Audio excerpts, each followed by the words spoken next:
Ladies and gentlemen, I am Jung Lo, the owner of a Dragon House. Today is April 27. Here we go. We have Brandon Olson, will be the first fighter I'm signing for our upcoming event, Dragon House 29, July 21st at the heart of San Francisco Kezar Pavilion.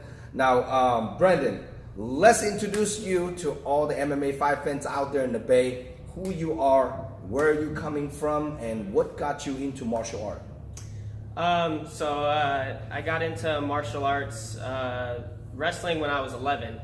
So I've always been, wrestling, doing, not a lot of people consider that, a martial art, but I got into wrestling and then jiu-jitsu after that from my older brother. But I grew up in Livermore, California, and so I still coach wrestling out of there for middle school kids. And so just kind of being from there, I went from wrestling to jiu-jitsu to eventually I started doing Muay Thai, and I always wanted to do MMA, but it just, seemed like such a hard thing to transition into. So I'm really happy that I'm able to kind of follow from wrestling to jiu-jitsu to Muay Thai to now into MMA. So it'll be a lot of fun. That's awesome. Now, how old are you? Right now I'm 22 years old. Damn, you're 22 years of young age.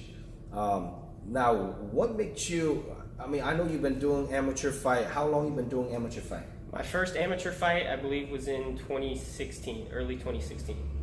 So you've been doing amateur fight about 2 years? Yeah. And then now you decide to make a pro debut. Yep. So what makes you want to turn pro? I've just had enough amateur fights. Like I said, ever since I was a freshman in high school, I wanted to compete in MMA. And so in my mind, I just always wanted to go as far as I could and turn professional. And so I've been fighting amateurs. I have 8 fights now total. And so it was just always something that I always knew I was going to do. And now having fought enough people, I feel like I'm ready to turn pro. And like I said, I've been doing Muay Thai, and so I'm really excited to finally elbow and knee to the head, because you can't do that in the amateurs. So Yes, and also you're doing the 5-minute round instead of 3-minute round. So now, what gym do you train at? So I actually started training at Combat Sports Academy in Dublin, California, but I made the transition to Nick Diaz Academy probably 2 years after training at CSA, and I've just kind of bounced back and forth between the two, just depending on where I've been living, and so those are my 2 gyms that I go back and forth out of a lot. That's awesome. Now let's talk about your upcoming fight, making a professional debut. It's a huge deal for any MMA fighters. What do you see yourself? I know you're going to make a pro debut. You want to make the MMA fight as part of your career, or you want to kind of do it because you want to do it? What's your goal?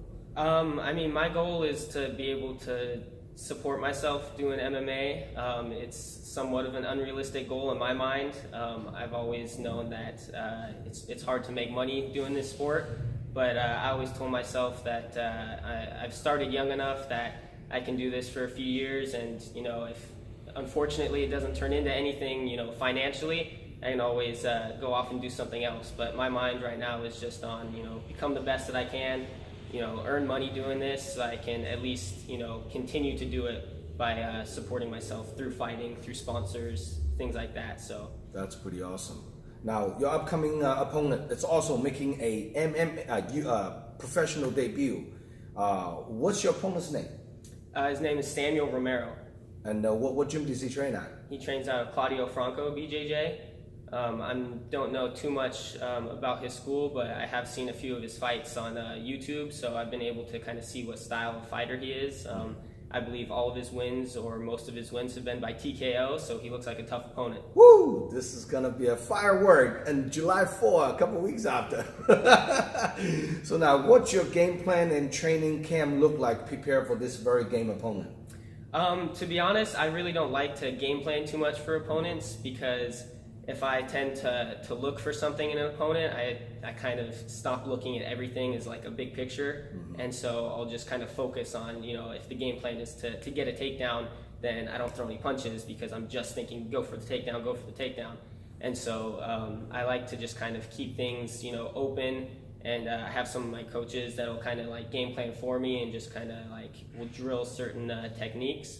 But from the fights that I've seen, he likes to stay standing, likes to throw hands a lot. So I'm going to try to throw as many kicks as I can, and if hopefully that'll open up an opportunity to catch him with a head kick or elbows, knees, just kind of open to anything. So look like you are ready for the stand-up war, huh? Yeah. That's pretty awesome. Now, if people want to follow you to get tickets, come watching you make your pro debut, how can people contact you to get tickets from you? Well, you can always friend me on Facebook or follow me on Instagram. My Instagram tag is @FlexWang, all one word. I don't really use Twitter that much, but go on there, follow me, and if you know me, I'll be in contact with you, and I'll be able to sell tickets if you want to come out and watch, because I know there's a lot of people that want to come out and watch me with my pro debut. Now, you're fighting 155 pounds, and I looked at you, you're not really that big. I see some big 155, so what do you walk around weigh? I only walk around at about 168. I've had a lot of people tell me that I should be fighting at 145. But it's a hard weight cut for me. I don't have a lot to cut, very lean, and so it's something that people have always told me to do. I actually prefer fighting bigger guys as opposed to cutting weight. All through my faster. Yeah, all through my wrestling career, they never let me cut weight because I was always too skinny. So I just kind of became accustomed to fighting guys that are usually shorter than me, a little bit about twice as wide as me. So I'm kind of used to that. I think my fighting style kind of allows me to play that game a little bit too, because a little bit longer, so I got reach, and then I tend to not kind of use a lot of muscle. I'll try to just kind of let people wear themselves out. So as usual, every time I do interview with fighters, I always ask a little bit of a knowledge on each fighters and on conditioning or training. So some of these MMA fight fans who are not a fighter, they want to learn something from all the professional athletes as well. So what do you normally do for your conditioning cardio? I'm actually a big fan of long distance running, not too long, but I'll usually try to run about 3 miles when I run, and if I can, I'll do that every day. I've been out to Thailand a few times, and out there, the gym that I go to, it's pretty traditional. You run twice a day. Try to log as many miles as you can. So I'm a big fan of that. Some people every athlete have a different theories. I think with my body type, I can definitely see a difference between I can't just run, but if I'm not running, there's definitely a hole in my cardio. So if I get if I can actually get my miles down, and then I also get bag work, a lot of wrestling, a lot of jiu-jitsu rounds. So it's kind of half and half, kind of like live grappling, kind of sparring versus also running. So I try to get both, but I definitely think running has helped me a lot. That's awesome. So some of those fight fans out there trying to look into getting in shape, watch this interview with the professional athlete coming in. Running is a big part of it. Cardio, get in shape. Now, any sponsors, special people you want to shout out to for this upcoming fight camp? Right now, I don't have any officials, or actually, I have one official sponsor. That's the Power Diet. So I'd like to give a shout out to them. But besides that, I don't have really any sponsors. I have a couple people that seem interested, but if you want to sponsor me, let me know. Like I said, get a hold of me on Facebook or Instagram, @FlexWang.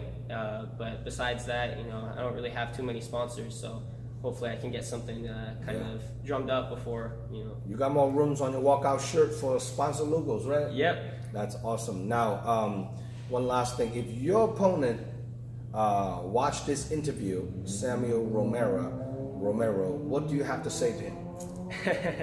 I'm not really a big one for trash talk. Sometimes I think it comes off a little cheesy, but I'm definitely going out there to finish the fight. So he better be ready for a war, because I'm going to be throwing hard kicks. I'm going to be trying to put the pressure on him. I like to do damage when I'm in there. So I mean, throwing elbows, throwing knees. So be ready for everything. So you think this fight's gonna go distant, or you want to? No, I personally, if I go the distance, I consider that somewhat of a loss. I don't like the judges to decide anything. So even I've had 2 fights, I think, that have gone decision, and those are not really considered wins in my book. So if I don't get the finish, I'm kind of disappointed in myself. So I'll be definitely, looking for the submission. I have a lot of submissions on my record, or the knockout. Woo! It's gonna be a finished fight. All the MMA fight fans out there, don't miss it out. Dragon House 29, it's another huge stack card. It's gonna be about 20 fights on the card. Got some female fights and then a couple title fights on the card as well. So check out Dragon House 29, July 21st in San Francisco. For more information about the fight card layout, check out DragonHouseMMA.com. This event will be a live stream pay-per-view nationwide, so you can order your live stream pay-per-view at DragonHouseMMA.com as well. We'll look forward to see you guys again. Please subscribe to our YouTube channel. Give us a little bit of love and support, and thumbs up on our Dragon House MMA fan page on Facebook.